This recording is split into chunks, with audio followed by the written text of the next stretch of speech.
Hi guys, I'm going to talk to you about Cardinal Principle number 6 in the Leadership Field Guide brought to you by Edge Growth. Cardinal Principle number 6 is adapt and innovate. Perfect. This is really what innovators and entrepreneurs and founders of businesses love to do. And CEOs generally say, oh, we're really innovative. We love to innovate. So why don't we sometimes? What is going on in certain situations where leaders of businesses actually tend to stick with the status quo? Let me tell you, I think what typically happens is that you as a leader have invested a huge amount of your time and your shareholders' money into a particular idea that you've been backing now for a couple of years. Along comes COVID or some similar crisis, and you find that your idea really isn't fit for purpose for the future. You're doing this exercise where you can take your telescope, you see what's coming in the future. We know we have to do these things now.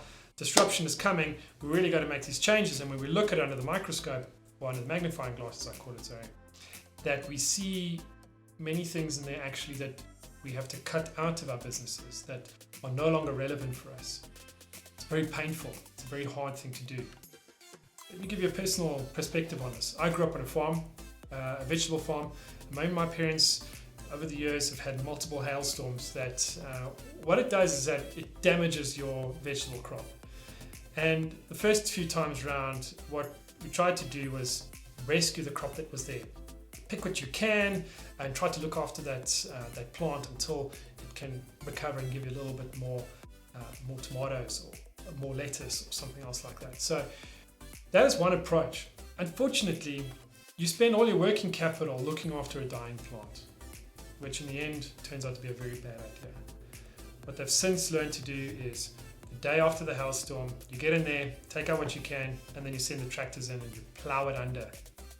Very painful. All your hard work, all the money invested into those crops, gone, finished. You plow it into the ground.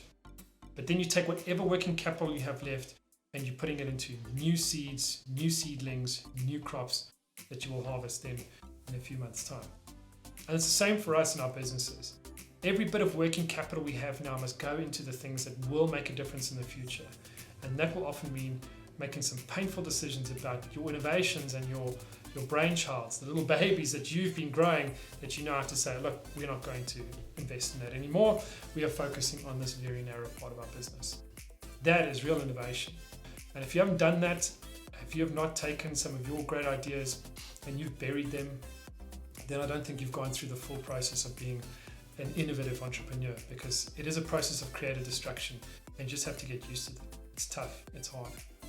I want to chat about something else that I think is hard and one of the reasons why we don't necessarily move and innovate as we should.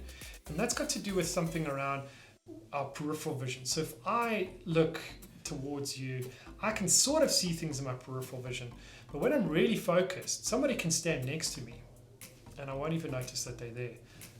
I'm focused on what I'm doing now. And many of us as business leaders, that's what we're so good at. We focused on the goals and getting things done. But if you take the example, for example, I think BlackBerry is one in which they were very focused on their business, on their way of doing things. And I suspect even in the beginning, they didn't really even take notice of the iPhone. Everybody else was, but it wasn't their peripheral vision. They were walking down the sidewalk nicely, going along, having a great time, moving forward. They got to a stop street and they stepped into a road and wham! They got hit by the iPhone. Why? They weren't looking in their peripheral vision. They weren't looking around to see, hey, what's changed in my environment? And this is something that during COVID, many of us are going to ignore. We're going to think the world is different, but we're not going to take the time to really look around and figure out what has actually meaningfully changed. And what if that is going to affect my business? I might even want to ignore it, to be honest, because it might be dangerous. But that's really, really poor approach, right? So a lot of our resistance to change is coming from the fact that we're so focused on what we're currently doing, we don't even see the change coming that is going to disrupt our business. And guys, it's better to be the disruptor than to be disrupted. And if disruption is coming and you're stepping into the road, watch out. You need to prepare your business for that. You need to do something around that. So I'm trying to do this as much as possible, is ask myself, what has changed in my environment?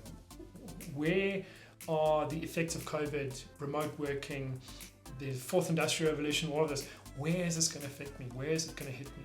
I need to have my peripheral vision well understood, because otherwise I don't see what's coming from the sides. I need to focus, but in a time of this, we need to really open up and think about what else is going to affect us as a business. So it's great to adapt and innovate. It's great to be thinking of yourself as a leader, which is trying out new tech and so forth.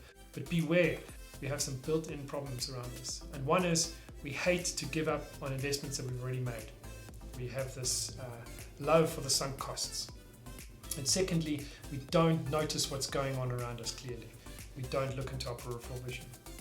All right, guys, that's a bit of my experience. Thanks very much.